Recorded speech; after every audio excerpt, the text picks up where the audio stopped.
Welcome back. Relax, get you a drink, get you a snack, chill. Today I want to go through my reading journey from when I was younger till like, now. Let's see, I guess we'll start before I was 6 years old, from what I can remember about reading. At my grandma's house, she had a shelf that had a bunch of kids' books on it. The only book I can remember from that shelf is a Dr. Seuss, One Fish, Two Fish, Red Fish, Blue Fish. It was the only book that I remember from that shelf. It was like my favorite at that time. I don't remember any other books from before starting school. Like, I'm sure people read to me and everything, but I just don't remember them. Now, with elementary school, a teacher would read to us probably every day, and I remember one time I'd fell asleep after she got done reading, and she let me sleep all the way through recess. I was like, but I wanted to go outside. Oh well. But from the books that I can remember in elementary school, there was Rainbow Fish, Stone Soup, and there once was an old lady who swallowed a fly. I remember those. There was also Cloudy with a Chance of Meatballs. That was one of my favorites too. They took us down to the school library, I want to say like at least once a week or every other week or something. I remember going in, it was like at my first grade and second grade was one school, and that had one small room. Third grade, or second grade, yeah, and two. Third and fourth grade was at a different school, and it had, I think, just one small room for a library too. And then we'll get to middle grade in a minute. I think it was in third and fourth grade that they did the Pizza Hut Book It program in the 90s. I guess that's still going. I tried to look it up. But basically if you read 100 books, then you can get a free personal pan pizza. And I think I did that at least a couple times, I'm sure. Also in, I want to say first grade, maybe second, they would have the high school kids that were in government and economics. They would have to do volunteer work. So they would come over to our school, which was just a block away, and they would sit and read to us for like half an hour. And that was kind of fun too. Now middle school, that was 5th and 6th grade, was at another building. That also only had one little room for a library, I think. Pretty sure it was just one classroom size. Not a whole lot in there, but there was some at least. Let's see. Oh. I had read The Hunchback of Notre Dame, and I felt very accomplished because it's like, ooh, it's a classic, and it was like one of the biggest books I'd read during that time, and I was trying to show it to everybody because it was the first book that I'd read and that had naughty words in it. I think I was 12, either 11 or 12. It was one of those two grades. And I'm like, look, there's a book that has the words tits and ass. But, that was comical. Also, in, I want to say 5th grade, I wasn't doing my math homework, so during recess, instead of going outside with everybody, I had to go down into the dungeon, which was the old girls' locker room, and you had to either do homework or read, and of course, I did the homework at home, but I wasn't turning it in, usually. or I'd get it done during a different class, but, so while I was down there, I was doing a lot of reading, and I was obsessed with the Goosebumps series at that time, and the Babysitter's Club series as well. I didn't have a lot from either series, probably about 10 books in each series, but I would also check them out of the library. There was also, I would sit down by the office and I would read Goosebumps down there too. I think those are the only ones that I can remember in that time range. In my Goodreads, I tried to place them, figuring, okay, well, I probably read it at this time at that time, but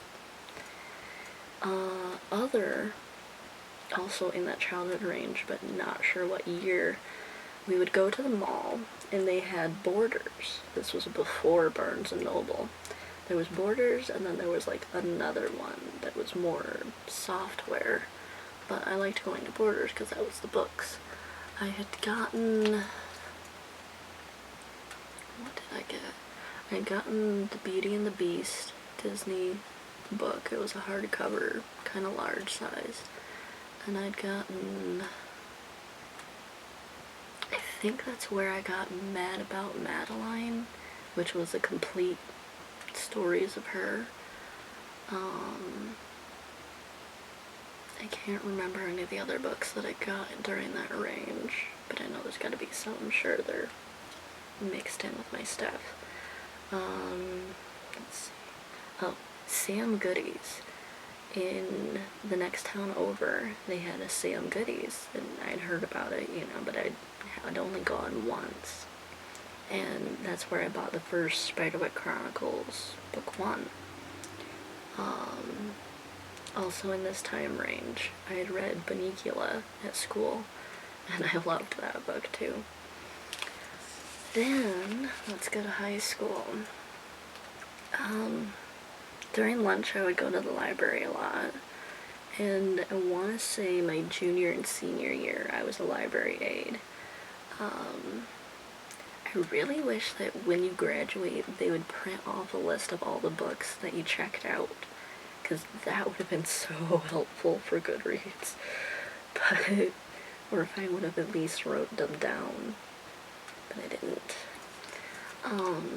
Well, when I was a library aide, I had went into their little back office room where they kept, like, the books that they didn't want the kids to read, and I'd found a Sailor Moon manga, and I'm like, I'd question them, like, why is this back here? And they're like, well, it's a little risque for the younger kids, Like, okay. But, it was still fun. They'd let me take it home to read it anyhow, since I was a library aide, so that was nice. Also, okay, so I think it was 2003 or 4, I'd have to look it up. Whenever Harry Potter and the Order of the Phoenix came out, I had went to Barnes & Noble and I had seen it, and I'd heard about the Harry Potter books, but I had never read them yet, until book 5 had came out, and I'm like, okay, I want to pick it up, I want to try it out. So I paid the $35 for the book. It was my first taste in the Harry Potter world, and I think that was a good thing for me to wait until book 5 to get it, because it really drew me in. And then one of my friends at school had a box set of books 1 through 4 that she gave to me for Christmas. So then I was able to go back and read, okay, this is where we are, how did we get here? So of course after that, when 6 and 7 had came out, I went and got them at Meijer and Walmart. A lot cheaper than $35. After that, during college and adulthood after that, I really wasn't reading too much fiction. I read a little bit of nonfiction, but not much. There were quite a few years, from like 2004 to 2015, that I really wasn't doing too much reading, other than like blogs and fan fiction. But in 2016, I came across a bunch of articles and blog posts about commonplacing. A good break into that system is to Google Ryan Holiday index card system. So I kind of got obsessed with creating my own commonplace system. And I've been neglecting that in the last few years, but I'll get back into that soon. So during 2016, 17, and 18, I was reading a lot of nonfiction and making my index cards for those. But in 2016 was like the first year after school that I started to actually read a lot more. And I actually did 22 books that year. I felt kind of accomplished. So, in May of 2019, I had gotten obsessed with bullet journaling.